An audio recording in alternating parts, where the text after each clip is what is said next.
All right, meanwhile, the race for the White House is a knockdown, drag-out fight to the finish with candidates going toe-to-toe on the trail until the voters' final decision, as you just saw, 26 days from right now.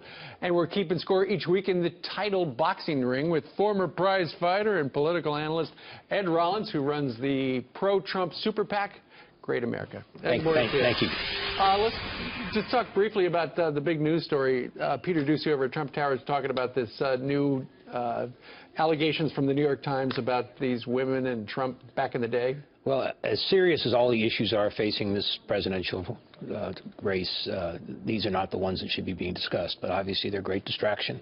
And I think to a certain extent, ever since the tape got unleashed a week ago, Trump's going to have to struggle with these things. And there's no doubt these things are timed for maximum political damage. I mean, absolutely. If you can basically freeze the last 3 weeks here, and with Trump arguing about whether he met this girl or didn't meet this girl, is just not the way you want to end a campaign. You want to end the campaign arguing about who could be the strongest leader. Sure. So. All right. Let's take a look at Before I do that, can I just say one quick one? Yep. Seeing these young sailors out here, men and women, that's how I started in the ring. I grew up in a Navy town. You did. A boxer. I boxed with Marines and sailors, and your title there of bold, strong, and always fighting is so true, and I just want to wish them happy birthday. Very nice words. Thank you. Absolutely.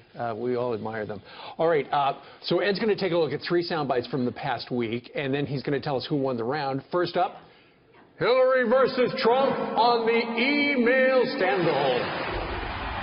That was a mistake, and I take responsibility for using a personal email account. After a year-long investigation, there is no evidence that anyone hacked the server I was using. I take classified materials very seriously, and always have.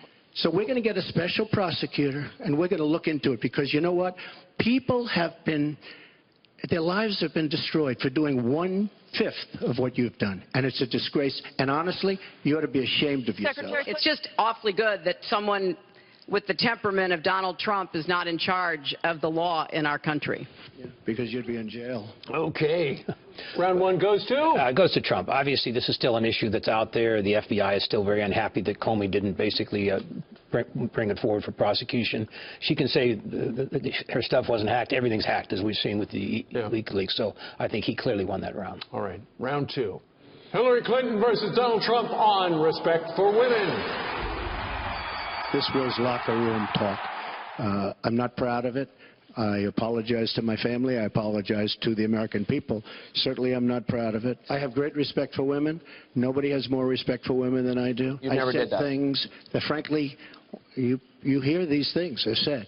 And I was embarrassed by it, but I have tremendous respect for women. What we all saw and heard on Friday was Donald talking about women, what he thinks about women, what he does to women.